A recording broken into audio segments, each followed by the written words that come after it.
যে এই যে গেইটের কাছে হাঁটাহাঁটি দাঁড়াই থাকা, এই যে সাইডে বাচ্চারা দৌড়তেছে, মুরব্বীরা হাঁটতেছেন, এই পার্শ্বে যারা দাঁড়িয়ে আছেন, দয়া করে সবাই একটু অনুগ্রহপূর্বক কম সময়ের জন্য একটু বসেন। কথা বুঝেন নাই আপনি? একটু চলে আসেন সুন্দর করে, আপনার উপকারের জন্যই আপনি বসেন। দাঁড়াই থেকে কথা শোনা যায় না। এই যে ভাই, এই যে মোবাইল চালাইতেছেন, ভিতরে আসেন। এই সুন্দর হয়েছে মাশাআল্লাহ। ওনাদের দুইজনেরই কি বৈঠকনে রাগ হইল নাকি? তাদের আর্থে আছে। বসেন মুরব্বী, বসেন। এই যে হুজুর, তাদেরকে নিয়ে এসে বসেন, সবারই নিয়ে আসেন। ওই বাচ্চাদেরকে যারা ওই দুল খাইতেছে তাদেরকে নামাই দেন। বাচ্চারা এদিকে আসো। আপনারা যারা বারান্দায় হাঁটতেছেন দয়া করে একটু বসেন, আমাকে সামান্য একটু সময় দেন। আমি গরম বুঝি, আমি তো আপনাদেরই মানুষ, আমি দূরের কোনো মানুষ না। সুতরাং গরমে যে কি কষ্ট এটা আমি বুঝি। আমি চেষ্টা করব মূল কথাগুলো কিছু সময়ের ভিতরে বলে দেওয়া। এই যে গাছের গোড়ায় যারা আসো, আসো। এই যে আবার গাছের সিফাত দাঁড়ায়, কথা বুঝো নাই তুমি? ওরা নিয়ে আসো, ভেতরে এসে বসেন। যারা দাঁড়িয়ে আছেন দয়া করে একটু বসে। এই যে সালে এই শার্ট গায়ে দেওয়া, বসো। তাড়াতাড়ি করেন, দেরি করাইয়েন না।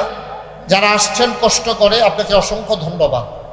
যে এই বাচ্চাদেরকে নামাই দেন, একজন ভলান্টিয়ার ওই যে দুলনাটা থেকে বাচ্চাদেরকে নামাই দেন, নামাইয়া ভিতরে পাঠাই দেন। সবাই চলে আসো এদিকে। বাচ্চারা একটু পরিবেশ করেন, যেহেতু এত টাকা খরচ করছেন, এত আয়োজন করেছেন সুন্দর। আমার জীবনে আমি অনেক মাহফিলে গিয়েছি, কিন্তু এইভাবে আজকে দুইটা জিনিস একসাথে করলাম, এটা আমার জীবনে আর কখনো করি নাই। এক নম্বরে হাফেজ ছাত্রদের মাথায় পাগড়ি পরালাম। 2 নম্বরে 40 দিন বা জামাত যারা নামাজ আদায় করেছে তাদেরকে আমরা পুরস্কৃত করলাম। বলেন মারহাবা। তাদেরকে আমরা সম্মানিত করলাম। এটা বিশাল একটা কাজ আপনারা করেছেন। এই ছেলেরা একটু বসো। কয়বার বলা লাগবে? একজন একজন করে বলা লাগবে।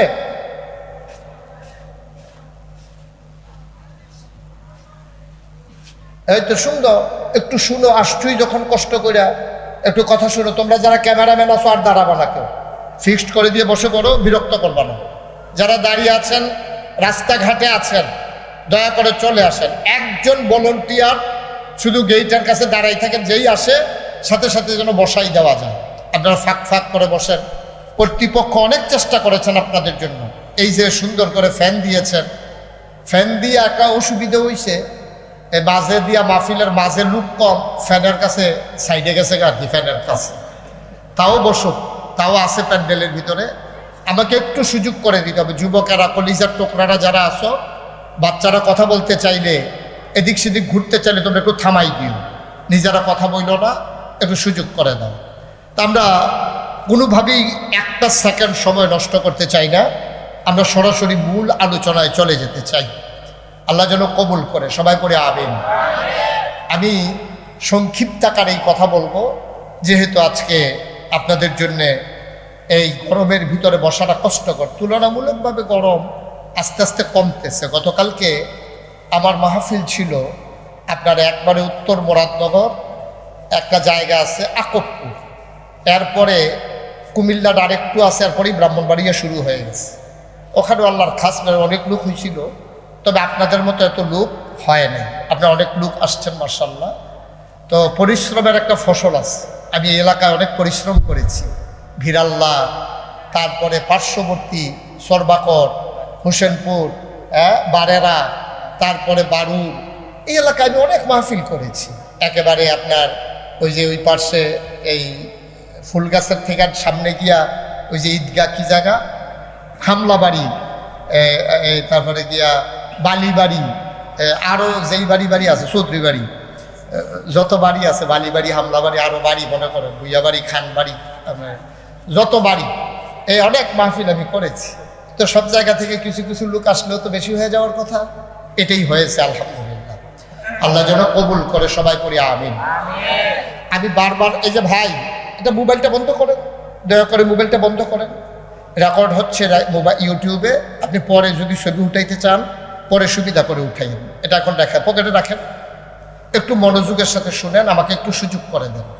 আমি তো আর এত বড় বক্তা না, অনেক বক্তা আছে ফিসি দিয়া ফিডাফিডি করলো হেবাড়ার ওয়াজ হেবাড়া করতে আছে। আমি তো ছোট মানুষ, আমার একটু সুযোগ করে না দিলে আমি পারি না, আমার একটু সুযোগ করে দেওয়া লাগে।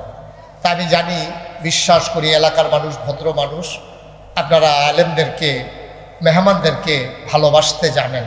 সে ভালোবাসার দাবি নিয়েই বলছি, আমাকে একটু সুযোগ করে দিতে হবে। সবাই এদিক সেদিক খেয়াল না করে মনোযোগের সাথে মাছের মতো নিষ্পলক নয়নে খরগোশের মতো কান খাড়া করে আমরা কথা শুনবো ইনশাআল্লাহ। আল্লাহ যেন তৌফিক দান করে, সবাই করে আমিন জোরে। এই একটা সমস্যা আমাদের দেশে, এই যে আপনি মোবাইলটা নামান, এই যে আপনার কথাই বলতেছি। হ্যাঁ, উনি আবার চায় কারে কয় এই ইউটিউবে অনেক ওয়াজ আছে, আপনি কয়টা শুনবেন? এটা ধরে রাখলে তো আপনি ওয়াজ শুনতে পারবেন না। নামাই রাখেন, পকেটে ঢুকান এটা। জি, এটা সরার, এটা না সরে আপনার মনোযোগ আসবে না তো এখানে। জি, তো যেই কথাটা বলতেছিলাম খুব খেয়াল করে শুনবেন। আল্লাহ তাবারক ওয়া তাআলা আমাদেরকে যখন মানুষ করে বানালেন, এই মানুষ কোন পথে চলতে হবে, এই আওয়াজটা বন্ধ করা গেল না। না, তুমি কি বুঝতে পারছো উপর থেকে যে একটা আওয়াজ আসে? তো এটা কমাই দাও। আল্লাহ তাবারক ওয়া তাআলা, ওকে ফাইন, আর দেবা না ওইটা। এই দুনিয়ার ভিতরে আমাদেরকে যখন মানুষ করে বানালেন, বানানোর পরে আমরা কোন পথে গেলে ভালো হবে, কোন পথে গেলে আমাদের জন্য খারাপ হবে, এটা জানেন এই দুনিয়ার ভিতরে, অথবা আমাদের জন্য যিনি জানেন তিনি কে? কথা বলেন, কে? আমার আম্মা জানেন না আমার জন্য সবসময় কোনটা ভালো, আমার বাবাও জানেন না সবসময় কোনটা ভালো। এই ওয়ার্ল্ডের যিনি মেম্বার তিনিও জানেন না এই ওয়ার্ল্ডের মানুষের জন্য কোনটা কল্যাণকর। এই ইউনিয়নের যিনি চেয়ারম্যান তিনিও জানেন না, যিনি মন্ত্রী, যিনি এমপি, এলাকার যারা নিয়ন্ত্রক, যারা আমলা কামলা, যারা সচিবালয়ের কর্মকর্তা, কেউ জানেন না আমাদের জন্য সবসময় কোনটা উপকারী। যিনি জানেন তিনি কে? আওয়াজটা একটু জুড়ে দিতে হবে। হ্যাঁ, আমি যখন যেটা প্রশ্ন করি সবাই মিলে জবাব দিয়ে চুপ করে থাকেন না। তিনি কে? তিনি আমার অন্তরের খবর জানেন, আমার কথার খবর তিনি জানেন, আমার কাজকর্ম তিনি দেখেন। আমি অন্তরে কি চিন্তা করি আমার পার্শ্বে যে বসে আছে সেও জানে না। আমি যে কাজ করি গোপনে গোপনে যখন করি আমার বাড়ির মানুষও দেখে না। আমি যা বলি ওই নিরাল নিবৃতে খোলা ময়দানে গিয়ে যদি আমি বলি তাইলে আমার এলাকার মানুষ শুনে না। তাইলে আমি যা ভাবি, আমি যা করি, আমি যা বলি সব সম্পর্কে যার একক ধারণা তিনি কে? এখন আমাদের জন্য এই গরমটা ভালো নাকি ঠান্ডা ভালো, বৃষ্টি দেওয়া ভালো নাকি না দেওয়া ভালো, অথবা কেন তিনি দিচ্ছেন না, এই ব্যাপারে তিনিই জানেন, আমরা কেউ জানি না। ঠিক কিনা বলেন? তবে আমরা এতটুকুন জানি যে আমি যদি খোলা ময়দানের নিচে গিয়া দাঁড়াই থাকি আর যদি দোয়া করি, খতম পড়ি, খতমে ইউনুস, কোরআন খতম, কলমা শরীফের খতম, যে আল্লাহ সূর্যও থাকবো, রোদও থাকবো, আমি খোলা আকাশের নিচে দাঁড়াই থাকবো, আমার শৈল যেন রোদ না লাগে, এটা কখনোই হবে না। এটা ব্যতিক্রম, নিয়মের বাইরে। কারণ আপনি খোলা আকাশের নিচে দাঁড়াই থাকবেন, আপনার গায়ে রোদ লাগবে না, এটা আপনি আশা করেন কেমনি? তাইলে খোলা আকাশের নিচে দাঁড়াই থাকলে আপনার গায়ে রোদ লাগবে। আপনি যখন ঘরের ভিতরে চলে যাবেন তখন আপনার গায়ে আর রোদ লাগবে না। পানিতে যখন নামবেন আপনি ভিজে যাবেন, শুকনায় যখন থাকবেন আপনি ভিজবেন না। এগুলো একটা স্বাভাবিক নিয়ম। আল্লাহ তাবারক ওয়া তাআলা আমাদের এই স্বাভাবিক নিয়মগুলো, কোন পথে গেলে জান্নাত, কোন পথে গেলে জাহান্নাম, কোন পথে গেলে লাভ, কোন পথে গেলে লোকসান, কোন পথে ভালো, কোন পথে মন্দ, কোন পথে কল্যাণ, কোন পথে অকল্যাণ জানানোর জন্য আল্লাহ তাবারক ওয়া তাআলা আমাদেরকে একটা গাইডলাইন দিলেন। আর সেই গাইডলাইনের নাম, জীবনাদর্শের নাম, পথ চলার যে পাথেয় তার নাম কোরআনুল কারীম। বলেন সুবহানাল্লাহ। এই কোরআনুল কারীমে 114টা সূরা আছে। কয়টা? একবারে মুখস্থ করে ফেলবো আজকের ওয়াজ আমরা। শুধু আমার সাথে সাথে যখন প্রশ্ন করি বইলেন কয়টা সূরা আছে? আপনি বলবেন না কয়টা সূরা? 14টা। হ্যাঁ বললেন আপনি কইতেন না? কইয়েন। হ্যাঁ যারা স্টেজ আছেন তারাও কইয়েন। কয়টা সূরা আছে? 114টা। ইব্রাহিম সাহেব আবার কয় না, একজনের জন্য কয়তে রাইতে কয় যাব। কয়টা সূরা আছে? 114টা। সবাই আন্তরিকতার সাথে শুনেন। ব্যাকম্যানও কইও কয়টা রে? 114। এই সূরাগুলার এই সূরাগুলার ভিতরে অন্যতম একটা ছোট সূরা নাম হলো সূরা ইখলাস। সুবহানাল্লাহ বলবেন না? আবার বলেন সূরার নাম কি? সূরা ইখলাস। সূরা ইখলাস। তুমি আসতে বলো, তোমারটা মাইকে চলে আসে আওয়াজ। সূরার নাম কি? সূরা ইখলাস। এই সূরাটার ভিতরে মাত্র 4টা আয়াত আছে। কয়টা? কথা কোন কয়টা? এই সূরাটার ভিতরে মাত্র 4টা আয়াত। আর আমরা সবচেয়ে সূরা যে সূরা কাউসার, এটার ভিতরে আয়াত আছে 3টা। কয়টা? আর এটার ভিতরে কয়টা? 4টা। সবচেয়ে বড় সূরা যে সূরার নাম হলো সূরা বাকারা। এই সূরা বাকারার ভিতরে 286টা আয়াত। খুব মনোযোগ দিয়ে শুনবেন, দেখবেন যে আপনি অনেক কিছু জেনে যাবেন আজকে ইনশাআল্লাহ। সূরা বাকারার ভিতরে আয়াত কয়টা? 200 কয়টা? 286। সুবহানাল্লাহ বলবেন না? তাইলে সবচেয়ে সূরা ছোট সূরা ইন্না তাইনা, যেটাকে কাউসার বলি, বসেন, সেই সূরার ভিতরে আয়াত হলো 3টা। কথা বললেন না ভাই?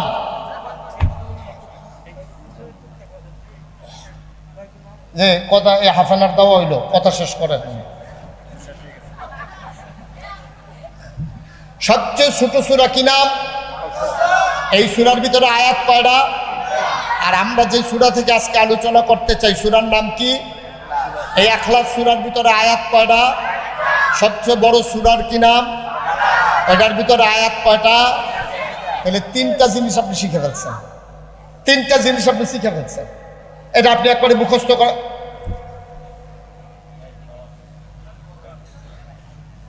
এটা আপনি মুখস্থ করবেন সারা জীবনের জন্য। আবার বলি, হ্যাঁ, সবচেয়ে ছোট সূরার নাম কি?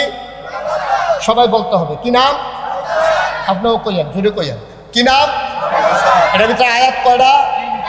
এর পরের বড় সূরার নাম কি? না, সবচেয়ে বড় সূরার নাম হলো বাকারা। এটার ভিতরে আয়াত কয়টা? আর আমরা যে সূরা থেকে আজকে আলোচনা করব সূরার নাম কি? এটার ভিতরে আয়াত কয়টা? 7। এবার আসে এই সূরা সম্পর্কে আল্লাহ রাসূল সাল্লাল্লাহু আলাইহি সাল্লাম বলেন, এই সূরাটা হইল কোরআনের 3 ভাগের 1 ভাগ। সুবহানাল্লাহ বলবেন না? তাইলে 3 ভাগের 1 ভাগ এই সূরা ইখলাস। তাইলে এত 30 পারা কোরআন, হ্যাঁ, 6666টা আয়াত। তো 3 ভাগ করলে 6600। তো এইলে 6000-এ 3 ভাগ করেন, তাইলে কয় হাজার? 2000। 600-রে 3 ভাগ করেন, তাইলে কত? 200। 66-রে 3 ভাগ করেন, তাইলে কত? 22। তাইলে 2222। এটা হয় 3 ভাগের 1 ভাগ। অথচ নবীজি বলতে, খুব খেয়াল করেন, অথচ নবীজি বলতেছে এই 4টা আয়াত সম্বলিত সূরা ইখলাস এটা কোরআন শরীফের 3 ভাগের 1 ভাগ। আর আজ তখন সুবহানাল্লাহ লইয়া পড়বেন, সুবহানাল্লাহ কইয়া। 2222টা আয়াত মিল্লা 3 ভাগের 1 ভাগ হয়। অথচ দেখেন 4 আয়াত বিশিষ্ট সূরাকে আল্লাহ তাবারক ওয়া তাআলা বলছেন যে 3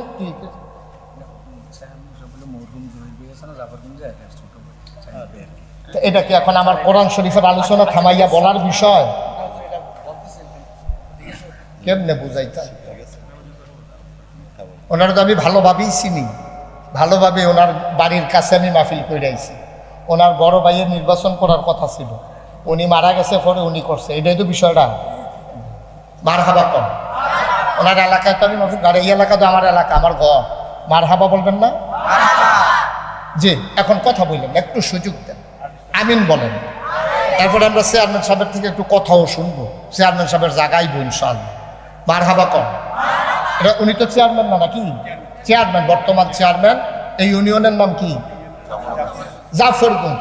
এটার আগে ছিল সোহরাব ভাই চেয়ারম্যান ছিল। হ্যাঁ, সোহরাব ভাইয়ের জায়গায় উনি আসছে, মাশাআল্লাহ, আলহামদুলিল্লাহ। তো এটা আমি না চিনের কথা, আপনারা তো চিনেন। মারহাবা কর, জোরে কর, আরো জুড়ে।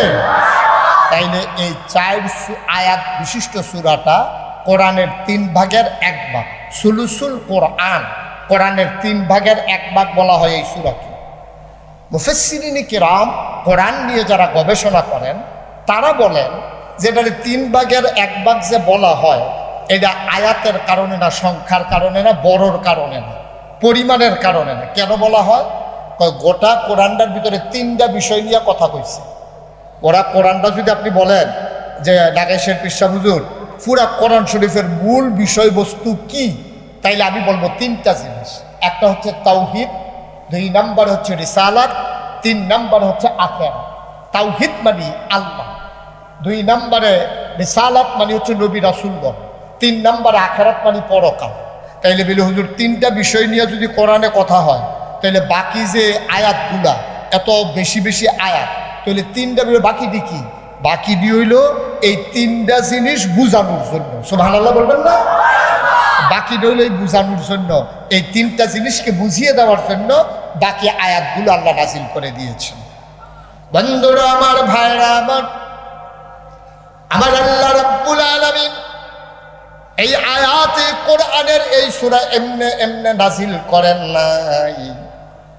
যখন আল্লাহর নবী দ্বীনের দাওয়াত দেওয়া শুরু করলেন, দাওয়াতের মূল বিষয় ছিল তোমরা পড়ো লা ইলাহা ইল্লাল্লাহ মুহাম্মাদুর রাসূলুল্লাহ।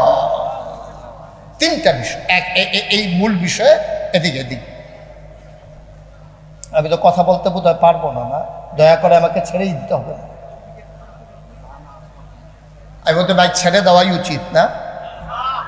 তা আমি কি করব? আমি তো আর উঠছি প্রায় 20 মিনিটের মতো হয়ে গেছে, আমি তো কথা শুরুই করতে পারলাম না।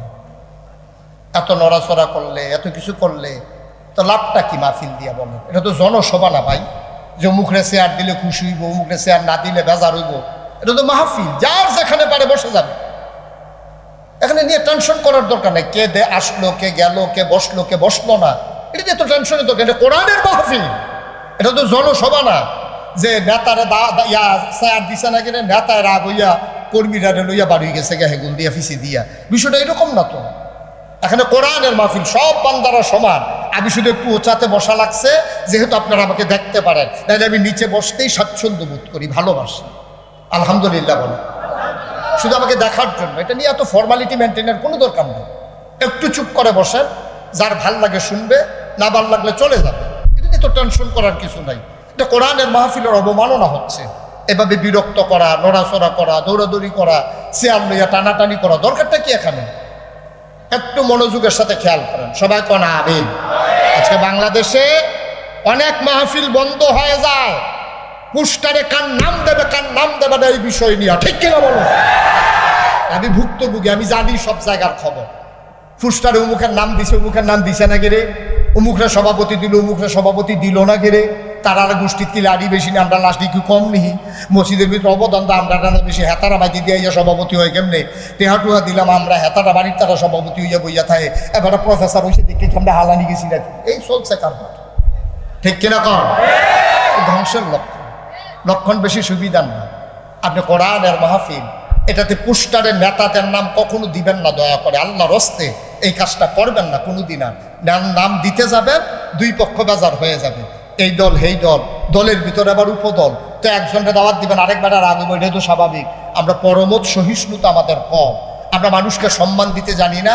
একবার সম্মান দিলে আরেকবারে মনে করে সম্মান কমে গেছে, এটা নিয়ে ফিডাফিডি ঝগড়া। শেষ পর্যন্ত যা এতজন ফিডাফিডি মা ফিলে লাগতো, তোলা ভালো হয়েছে আমার সব।